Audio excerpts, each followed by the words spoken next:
ከሰው ዘር ሁሉ አልፋ ለሰይጣን ሳይቀር ምህረትን የለመነች ብቸኛና ድንቅ ጻድቅ ሴት የሆነች ጌታችንም ወዳጄ ክርስቶስ ሰምራ ሆይ እጹብ ድንቅ ልመናን ለመንሽኝ፣ ሌሎች ካንቺ ፊት የነበሩ ከኋላሽም የሚመጡ ቅዱሳን ጻድቃን ያለመኑኝን ልመና ለምነሽኛልና ያላት ጻድቅ ሴት ክርስቶስ ሰምራ ልጆቿንና ንብረቷን የተደላደለ ኑሮዋን በቁርጠኝነት ጥላ ወደ ገዳም ገብታ ከዱር አራዊቱ ጋር መጋደልን የመረጠች ጌታችንም ከእናቴ ከወለደችኝ ከቅድስት ድንግል ማርያም በስተቀኝ ተቀመጪ፣ ስምሽንም በትረ ማርያም ይባል ያላት፣ ክብርሽንም ከሙሴና ከአሮን ከጴጥሮስና ከጳውሎስ ከሕፃኑ ቂርቆስ ከእንጦስና ከሰማዕቱ ጊዮርጊስ ከእስጢፋኖስ ጋር የተካከለ አድርጌልሻለሁ ያላት።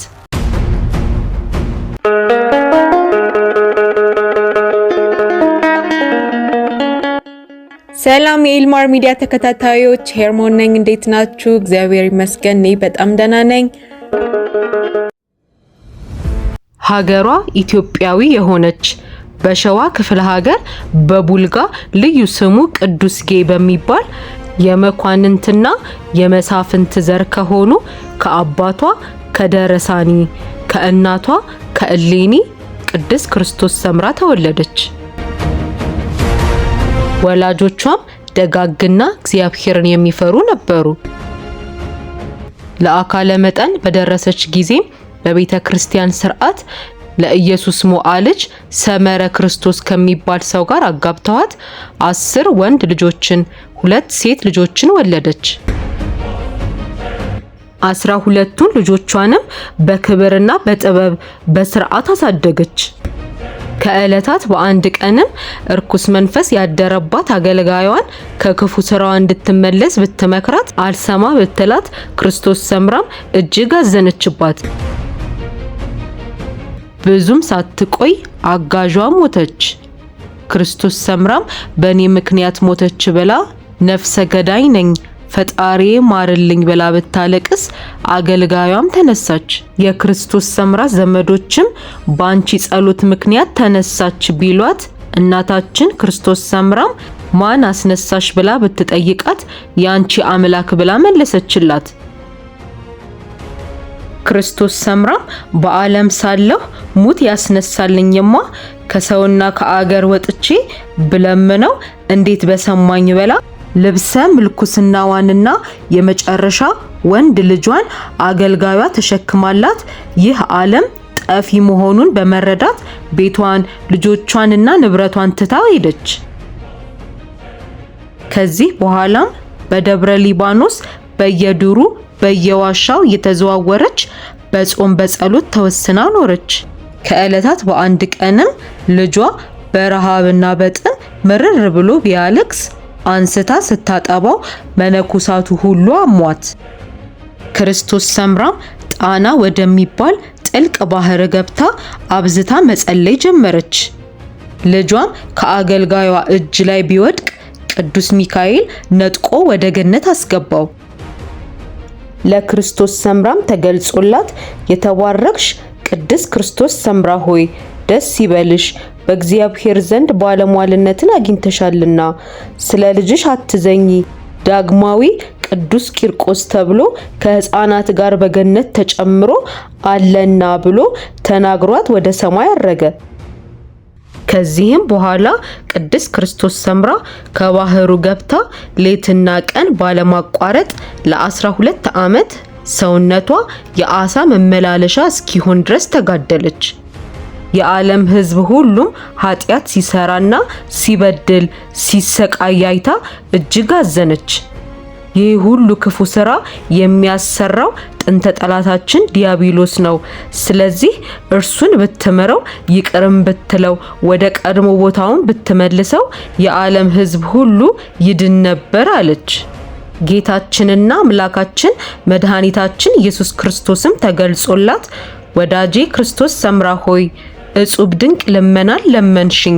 ሌሎች ከአንቺ ፊት የሚመጡ ከኋላሽም የነበሩ ቅዱሳን ያለመኑኝን ልመና ለመንሽኝ ብሎ ፊቱን ፈገግ አድርጎ እርሱ ፈቃደኛ አይሆንም እንጂ ነገር ግን እሺ ካለሽ ሄደሽ አምጪው ብሎ ቅዱስ ሚካኤልን አብርሃት ሂድ ብሎ ላከው።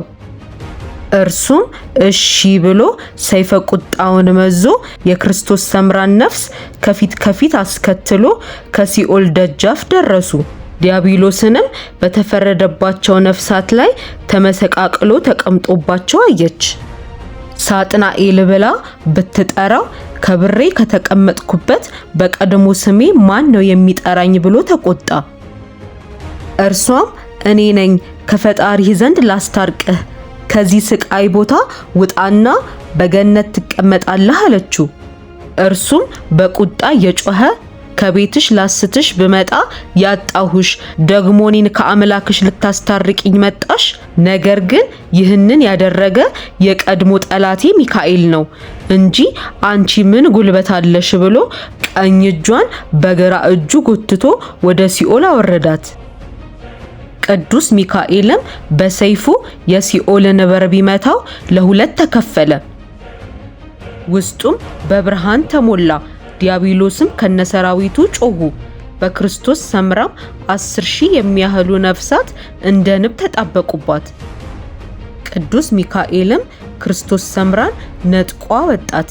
ያን ጊዜ በሲኦል ተገዘው ይጨነቁ የነበሩ ነፍሳትም አብረዋት ወጡ፣ ወደ ገነትም አስገባቻቸው። ዲያብሎስም ቅዱስ ሚካኤል አሸነፈኝ ብሎ አለቀሰ።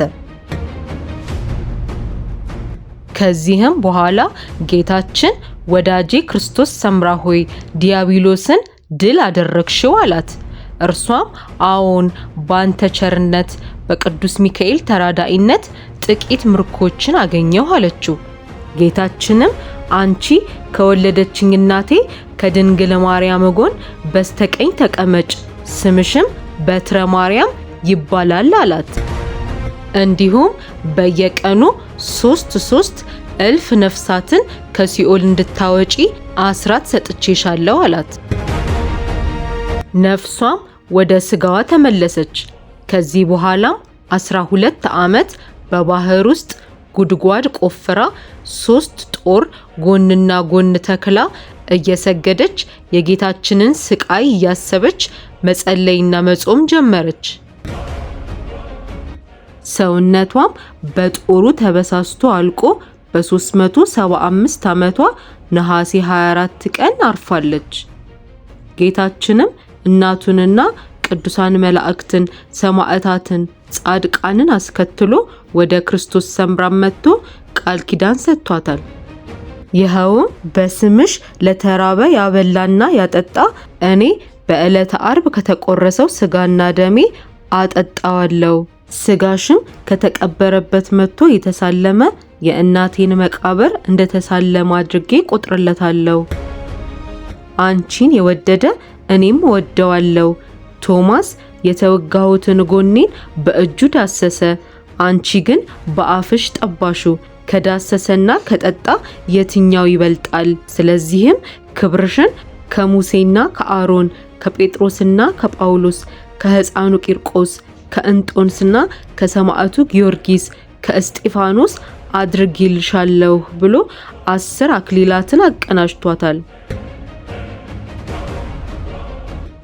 የእናታችን የቅድስት ክርስቶስ ሰምራ ምልጃ ጸሎቷ፣ ርኅራኄዋ፣ ጥባቋ አይለየን። አሜን።